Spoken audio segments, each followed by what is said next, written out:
Ano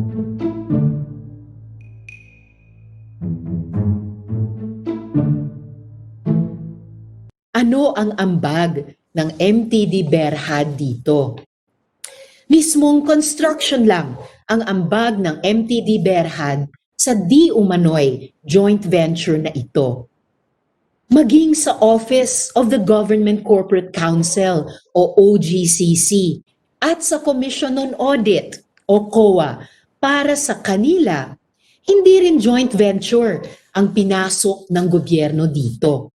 At habang nangyayari ang lahat ng ito, pinalitan ang hepe ng OGCC at biglang binawi ang una nilang opinyon. Para sa bagong head ng OGCC, above board ang transaksyong ito, taliwas sa dating sinabi ng opisina. This leads me to my second point, Mr. President. Bakit kinailangang mag-participate pa ang gobyerno sa isang joint venture para umiwas sa public bidding at lutuin ang pagpopondo sa project? Paano nakakuha ng 9.5 bilyong pisong loan sa DBP ang MTD Berhad ng ganun kabilis? 28 February 2018 nang pirmahan ang joint venture. And by 21 March, may 9.5 billion pesos na sila. 3 weeks. Very fast. Bakit kaya hindi ito magawa para sa ibang proyekto ng gobyerno? Hindi kaya na naglabas agad ng loan ang DBP dahil nilakad ng PCDA? At ano ang collateral na inilabas para dito? Nasuri ba ng mabuti ang capitalization ng MTD at ang cash flow ng project? Ladies and gentlemen, these questions then lead me to my third point. Hindi ba ito'y may bahid ng tinatawag nating behest loan? Ano ang mangyayari kapag hindi pala kaya ng BCDA paglaanan ito ng budget? Iiyak na lang ang mga depositor ng DBP? At ano ang nabili ng taong bayan sa 9.5 bilyon na kinuha sa ating mga bulsa? Isang sports center na isang buwan pa lamang ginamit at malamang hanggang sa ngayon ay ginagastusan pa natin ng maintenance. Hindi kaya magiging white elephant ang mga facilities na ito? 9.5 bilyong pisong nagamit sanang panglaban sa COVID o kaya ay ayuda para sa kabikulan at iba pang mga rehiyon matapos ang bagyong Rolly. Bago ako magtapos, nais ko ring itanong, nasaan ang DOF, DSP, OGCC, GCG at DBM habang nangyayari ito? Sinunod ba nila ang mga mandato nilang pangalagaan ang interes ng sambayanan? The project that Her Honor has flashed on the screen is very close to my heart. I am an athlete.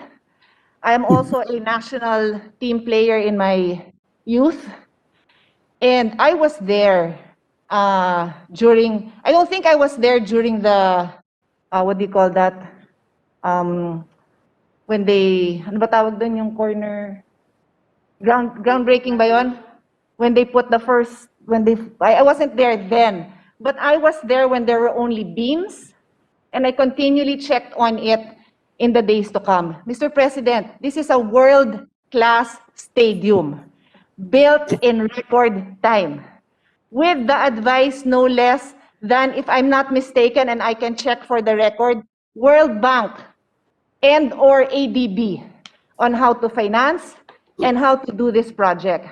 Mr. President, the Southeast Asian Games would not have been as successful as it was if we had only the dilapidated stadium of Rizal Memorial, of Ultra. May I ask Her Honor if she has seen the place? Because the national track and field team, when they visited it around November, not sure, September, November, before the Southeast Asian Games commenced, They went there for the first time. Does Her Honor know that they cried when they saw the stadium? They cried when they had the opportunity to run on the turf. Bakit? Kasi doon sila nagpa-practice sa napakabulok na stadium. Ganon ang kalagayan. That's how we treat our athletes. Ilan lang ang Manny Pacquiao ng Pilipinas who has had the opportunity to raise himself and have sponsors. But not all sports are like boxing and basketball that have a strong following. Many of these athletes will never even be remembered.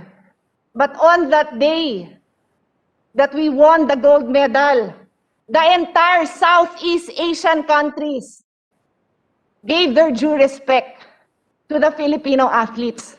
I am embarrassed that we cannot even honor that.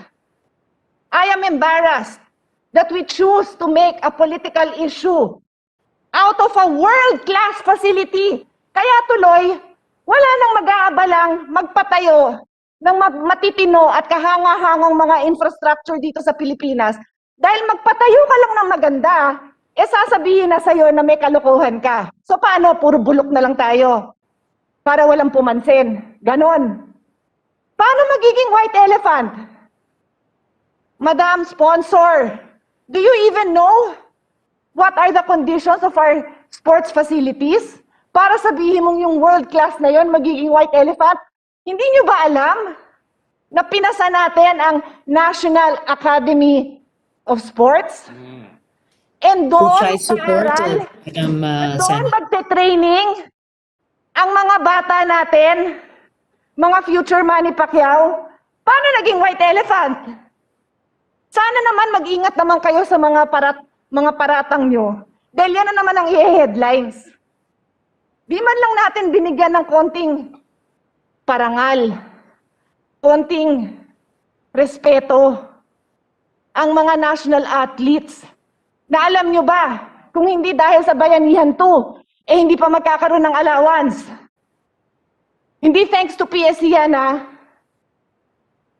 Thanks to Speaker Sen Cayetano, Congressman Bambol Tolentino, and Senator Sani Angara.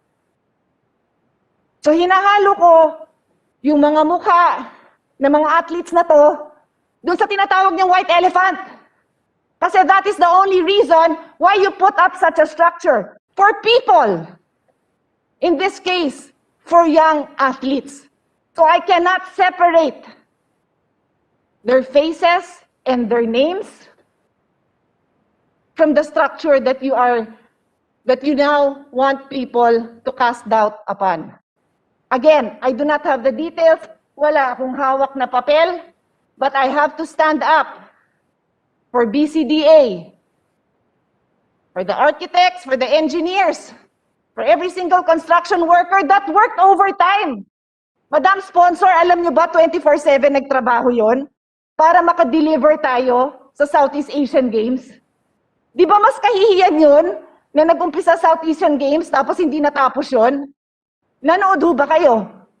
Nandun ako, nanood ako, nanalo tayo ng mga kung ano-anong event. Yung pole vaulter natin, he claimed the gold. Si EJ Obiena, he was supposed to compete in the Olympics. Pero hindi natuloy yung Olympics.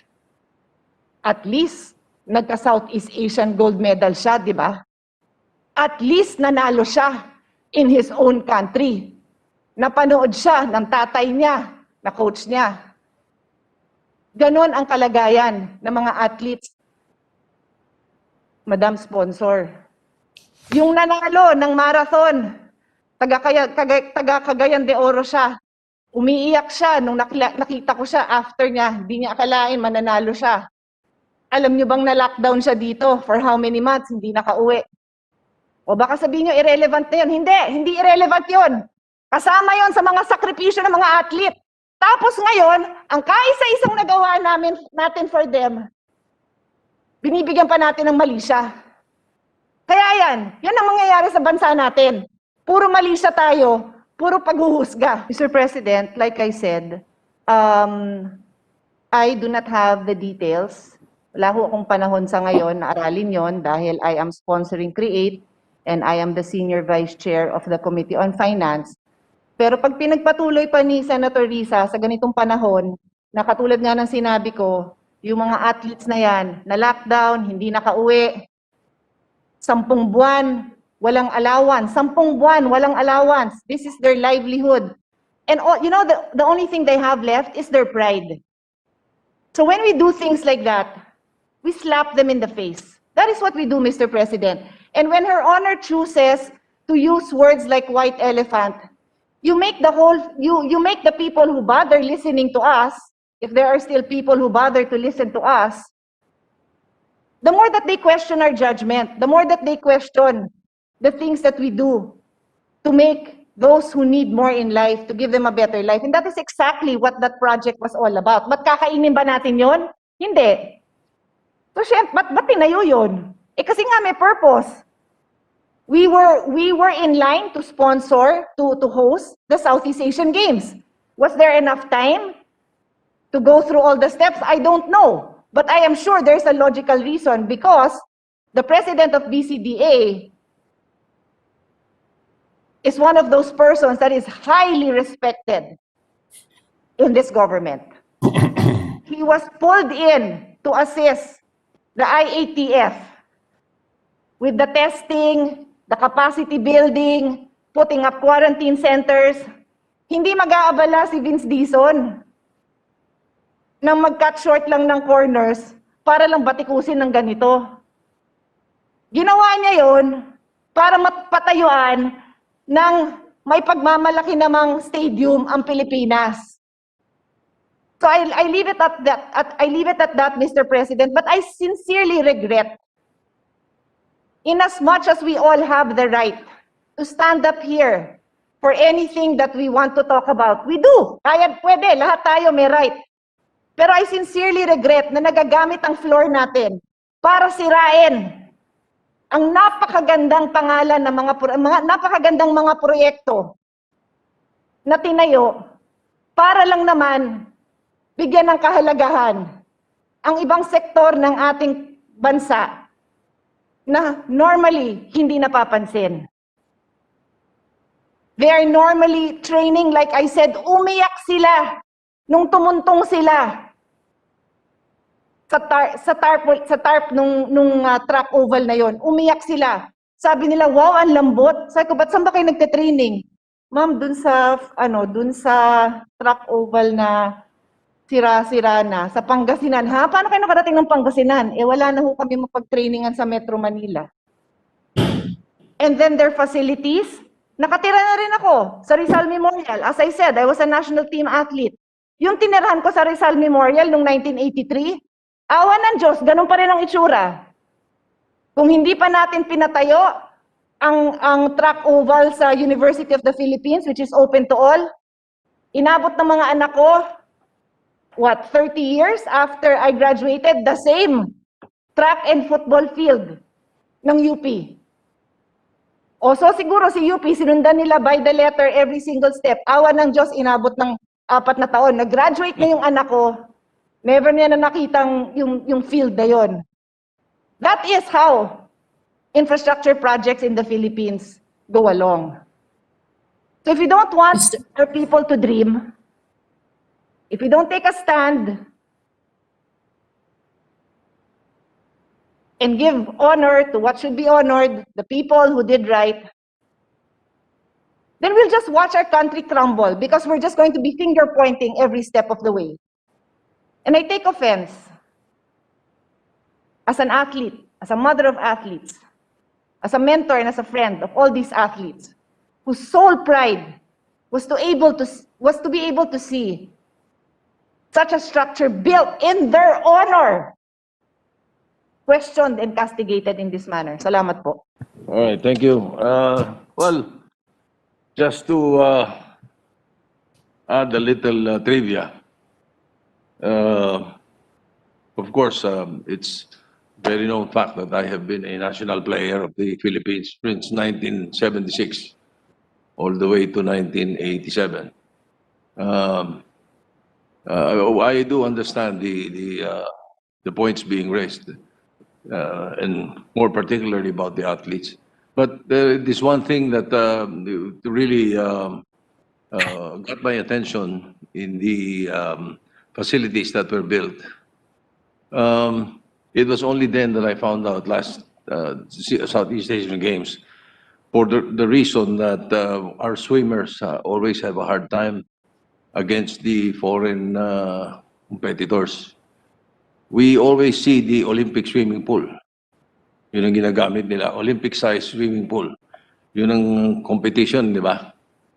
Yung pala, mayroon pang isa pa dapat na Olympic-sized swimming pool other than the one that's going to be used, which we now have. Dati wala tayo. Kasi dapat pala, bago mag-compete, tumitira na doon muna. Nagpa-practice muna doon sa isa.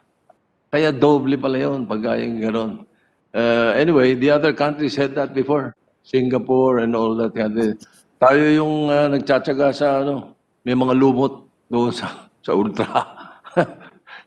So now, we not only have a top-level Olympic-sized swimming pool for international competitions, we also have an international Olympic-sized swimming pool for the training, not the official pool that is being used. Anyway, just the trivia for the record. So, Majority Leader, Senator Cayetano, go ahead. Mr. President, since you mentioned that by Olympic standards, you're right, that's a requirement that you have the, they call it a warm-up pool.